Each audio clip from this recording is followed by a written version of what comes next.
Es el mayor ataque a la infraestructura militar de Rusia en su propio territorio desde el fin de la Segunda Guerra Mundial. Más de 100 drones destruyeron parte de la aviación estratégica rusa a miles de kilómetros del frente de guerra ucraniano. La bautizada como Operación Tela de Araña ha sido un golpe de efecto de los servicios secretos ucranianos a la retaguardia enemiga. ¿Cuál es el valor militar y estratégico de este ataque? ¿Supone un punto de inflexión en la guerra en Ucrania? ¿Qué efectos podría tener para las negociaciones y una salida diplomática al conflicto? Se lo explicamos en DW Analiza.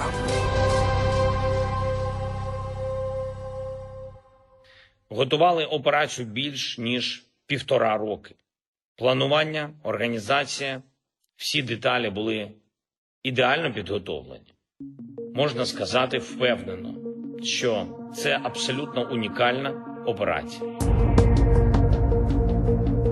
Así describió Zelensky la operación Tela de Araña el mismo día de su ejecución. Decenas de drones ucranianos despegaron desde camiones introducidos en territorio ruso y golpearon diferentes bases militares de uno de los ejércitos más poderosos del planeta. Según informaciones ucranianas confirmadas parcialmente por Moscú, los drones golpearon al menos 4 bases dentro de la Federación Rusa. La base de Olenia, en el Ártico, cerca de Finlandia, las de Diaghilevo e Ivanovo-Severny, al este de Moscú, y la de Belaya, en el este de Siberia, a miles de kilómetros del frente de guerra. La operación, organizada y ejecutada por los servicios secretos de Ucrania, evidencia la posibilidad de atacar la retaguardia rusa en diferentes puntos muy alejados entre sí. Pero no solo la ubicación de los objetivos del ataque es significativa, también lo es el armamento alcanzado. Ucrania ha conseguido destruir parte de la aviación estratégica de su enemigo. Aviones bombarderos de fabricación soviética Tupolev, Tu-95 y Tu-22M, capaces de disparar misiles de crucero y de portar cabezas nucleares, así como aviones de transporte Antonov AN-12. En un primer momento, la propaganda ucraniana informó de más de 40 aviones destruidos por los drones, una cifra rebajada posteriormente por diversos analistas tras observar imágenes del ataque y comparar fotografías satelitales. En función de las imágenes que se han visto, de los ataques, etcétera, yo creo que han sido dañados o destruidos seriamente entre 10 y 12 aparatos, de los cuales la mayoría son bombarderos estratégicos rusos y uno sería un avión de transporte, ¿no? Por tanto, eso haría más o menos, calculándolo, un 5% de la aviación estratégica rusa destruida o dañada en un ataque solamente. Por tanto, sigue siendo un ataque de gran envergadura. Pese a reconocer ataques dentro de su propio territorio, las autoridades rusas han dado poca información sobre los destrozos en sus bases. En este contexto, las informaciones ofrecidas por los llamados blogueros Z, es decir, analistas militares nacionalistas rusos cercanos a las autoridades de Moscú, sirven para hacerse una idea de la dimensión del golpe. Algunos de ellos consideran la operación Tela de Araña una especie de Pearl Harbor ruso, trazando un paralelismo histórico con el ataque del Imperio japonés contra la base militar estadounidense en Hawái en 1941, que supuso la entrada de Estados Unidos en la Segunda Guerra Mundial. El bloguero ruso Rivar no se anda con rodeos en su canal de la aplicación de mensajería Telegram. Califica la operación ucraniana de lección muy desagradable y dolorosa, que demuestra la posibilidad de llevar a cabo estos ataques en cualquier lugar de Rusia. La llamada Operación Tela de Araña no solo tiene por tanto un valor militar, sino también psicológico y estratégico a favor del gobierno de Zelensky. Ha conseguido mover armas que han sido explosivos, que han sido entrados ilegalmente en Rusia, montados dentro de Rusia, esparcidos por toda Rusia sin que saltasen las alarmas de contrainteligencia rusas, que para eso está la contrainteligencia. Muchos militares rusos pueden estar pensando que su cuartel, su unidad, su fábrica, su división, por más alejada que esté del frente, ya no está segura. Y evidentemente eso se debe a que hay una pérdida de confianza, si no total, que eso es imposible, pero sí muy muy fuerte en los servicios de contrainteligencia rusos.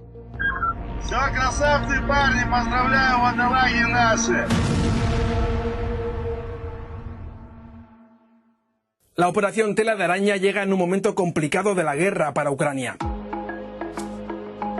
Las tropas rusas llevan la iniciativa, mientras el ejército ucraniano tiene problemas para reclutar soldados. Tras anexionarse 4 regiones del sureste de Ucrania más la península de Crimea, Rusia lleva meses consolidando sus posiciones en diferentes puntos del frente de guerra, pese a las contraofensivas reivindicadas por Kiev. Además, la estrategia de Moscú apunta a ampliar sus ataques en las regiones de Kharkov y Sumy. En la región rusa de Kursk, recuperada militarmente por Rusia tras una incursión ucraniana, Moscú lleva tiempo acumulando tropas. El ejército ruso ha comenzado de hecho una ofensiva en esa zona y reivindica avances en ella. Ello podría suponer una nueva tenaza militar para establecer otra zona tapón. En este contexto, los recientes ataques ucranianos con drones contra la retaguardia militar rusa han sido sorprendentes y costosos para Moscú. Pero, ¿realmente pueden significar un punto de inflexión en la guerra? El coste-beneficio del ataque ha sido muy beneficioso para Ucrania, porque estamos hablando de que han usado drones que a lo mejor cuestan entre 500 y 1000 dólares cada uno y han hecho daño a aviones que cuestan millones. Pero realmente no va a tener tanto impacto a nivel militar en el desarrollo de las operaciones militares. ¿Por qué? Porque Rusia no necesita tanto estos aviones para golpear a Kiev, porque tiene medios tierra-tierra. Esto pasa igual con las armas nucleares. Y si Rusia tiene plataformas, submarinos y otras plataformas que se usan para poder usar una arma nuclear, que esperemos que en ningún caso se utilicen, por cierto. Este golpe es un golpe espectacular, un golpe impresionante, es un golpe que pasará a la historia militar, pero no es un golpe que vaya a cambiar esta guerra. Lo que sí que da es una carta a los ucranianos para sentarse con los rusos y decir, si hubiese negociado la paz, cuando os dijimos, esto no habría pasado. Si no queréis ahora un alto el fuego, algo similar puede volver a pasar. Esa es la carta que le da a Zelensky para negociar. Pero desde luego estamos muy lejos de ser un punto de inflexión.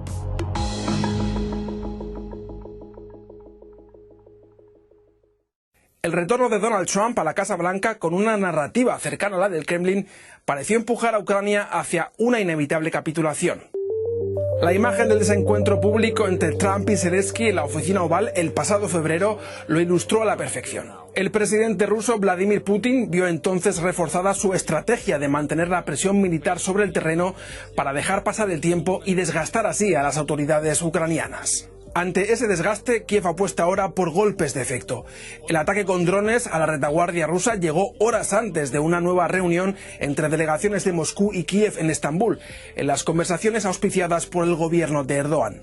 El éxito de la operación Tela de Araña da un poco de aire a Zelensky, que parece mejorar levemente su posición negociadora frente a Moscú y Washington. Además, refuerza los argumentos de aquellos gobiernos de la Unión Europea que insisten en apoyar con dinero y armas a Ucrania frente a la invasión rusa. Esta operación ucraniana también funciona como propaganda y también como muestra a Occidente de decir, mira, yo si con mis propias capacidades puedo hacer daño a Rusia, imagina si aún me das aún más capacidades el daño que podría hacer a Rusia, y quizás esta es la única manera de sentar a Rusia de verdad en la mesa de negociaciones. Yo creo que los europeos sí que están más de acuerdo con esta posición. Los estadounidenses no. Los estadounidenses, Donald Trump no busca lo que yo creo sinceramente que Donald Trump no está de acuerdo con este ataque, porque lo que busca es un alto el fuego lo más rápido posible. Los europeos están en otra pantalla. Tal vez por ello, y al menos según la versión oficial de la Casa Blanca, Kiev no informó previamente a Washington sobre la operación Tela de Araña. Was President Trump informed in advance by Ukraine that the attack is coming? He was not. Ucrania se encuentra en una situación difícil tanto a nivel militar como diplomático, por la sintonía que han mostrado Trump y Putin. En este contexto, ¿qué margen tiene realmente el gobierno de Zelensky en el campo de batalla para mejorar su posición en la mesa de negociaciones y encontrar una salida diplomática al conflicto? Ucrania no puede ganar esta guerra. Ucrania no puede ganar la guerra en los términos que sería ganar, que sería recuperar Crimea y todo su territorio legalmente ucraniano. Eso no puede pasar. Lo que puede aspirar es a que Rusia acepte que avanzar más no vale la factura que le están presentando. Entonces, esa es la carta que puede jugar Ucrania. Que la factura sea tan alta por avanzar tan poco que para Rusia sea insostenible. Eso de que Rusia dice que es el farol, ¿no?, de la primera ronda de negociaciones, de que ellos podían luchar de manera infinita. Eso no es verdad. No es verdad para nadie. Rusia está muy afectada económicamente, está muy afectada socialmente. Rusia no puede seguir así en eterno, es evidente. Más allá de intercambios de prisioneros y cadáveres de soldados, las conversaciones de Estambul entre representantes de los gobiernos ucraniano y ruso no han aportado avances diplomáticos ni siquiera para un alto el fuego. Las posiciones siguen siendo maximalistas por ambas partes.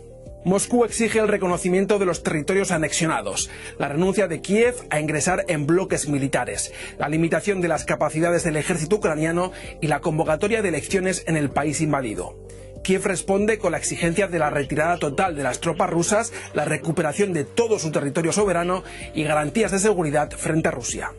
Ante este bloqueo diplomático y militar, solo propuestas más realistas parecen capaces de abrir la puerta a una solución negociada a la guerra.